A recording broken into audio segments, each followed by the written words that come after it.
Hello everybody, it's Braden here, and today we're taking a look at two figures which I kind of feel a little dirty for buying.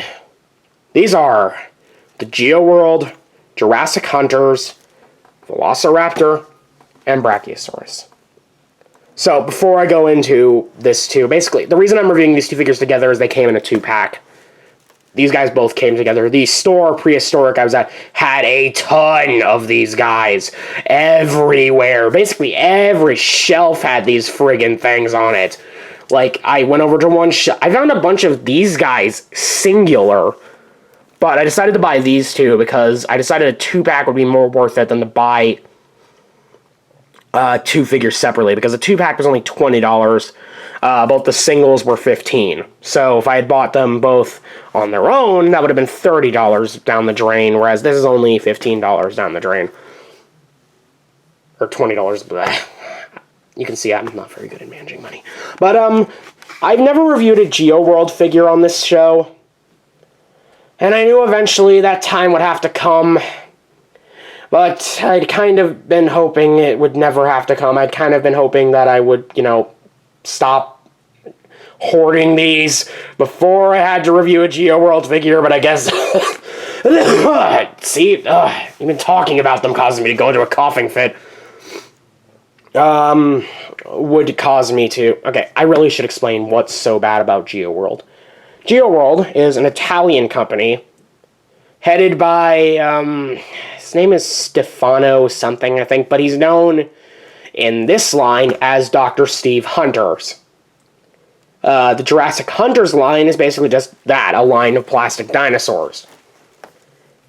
Our friend Steve, not you, Steve, but the guy from Geoworld, Steve, is... Well, he claims that his figures are scientifically verified, museum approved, and that he has the license to just use them like that they are of museum quality, basically, is what he claims. Take a good long look at these two. They look museum quality. They basically look like slightly less bad Chinosaurs. And I've seen some pretty decent Chinosaurs, actually. So, anyways, Geoworld has come under a lot of scrutiny in recent years mainly for stealing artwork from other artists. There was this whole big thing on the Dino Toy Forum about these guys, and generally they are frowned upon by most dinosaur toy enthusiasts. I was hoping to eventually review one, but now I have two. And I feel a little sorry, and I'm kind of sorry for anyone who's been screwed over by Geoworld and their system. But let's actually review the two figures now. We're going to start with this hunk of useless plastic, which is the Brachiosaurus. This is very clearly, if you look at it for long enough, a ripoff of Safari's Brachiosaurus, which in turn is kind of a downsizing of Carnegie's original Brachiosaurus, but they both look really similar. Like, the only difference is this one is even a lighter green than the one that Safari made, which is kind of astounding, because that one was such bright green that you could see it in the middle of the night and not run it over or something like that. It looks like one of those joggers wearing all that flashy stuff in order to make sure they don't get hit by a car or something. But this guy is even brighter green. And he sucks. I'm just gonna say it. This thing is just terrible. It's, at the very least, I'll give it this, it is made of a better quality plastic than most Chinosaurs.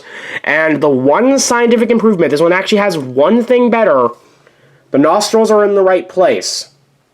But that was probably an accident. Otherwise, this thing just looks goofy. It's kind of stupid looking. It's not very cool. And it's small. And I don't know about you, but small sauropod figures are really not that attractive to me. So we're going to move him to the side. We're going to take out the less bad one, which is the Velociraptor. And honestly, this one's not too bad. I know it's not accurate, but they tried. They tried to give it feathers. It has a mohawk, it has some bristles on the arms, and it does appear to have some sort of feather coating on the back. The main problem is just this striping pattern. I really wish they had gone without this, because that just looks distracting, because it doesn't really match with the actual feathering patterns. Because I don't know about you, but I don't really know of many birds today that have stripes on top of the feathering patterns. I am sure there are some out there. I'm sure people are going to complain, say, yeah, there are birds that look like that. But, oh well. But this is kind of a pretty decent early 2000s Velociraptor, back when they were trying to give them feathers but still weren't completely managing it. But this guy kind of pales in comparison because of the fact that I got this guy today. The feathered Papo Velociraptor. Way better looking, but that is an aside. Now, he does come with a base, and the only reason he comes with a base is because otherwise he would not be able to stand up.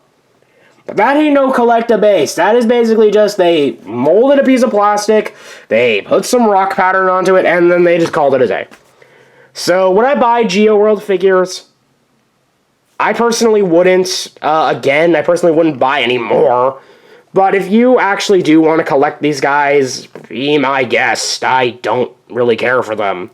I bought these two specifically so I could talk about Geoworld, because I knew I was going to have to talk about them eventually. But if you want to collect more Geoworld figures, be my guest.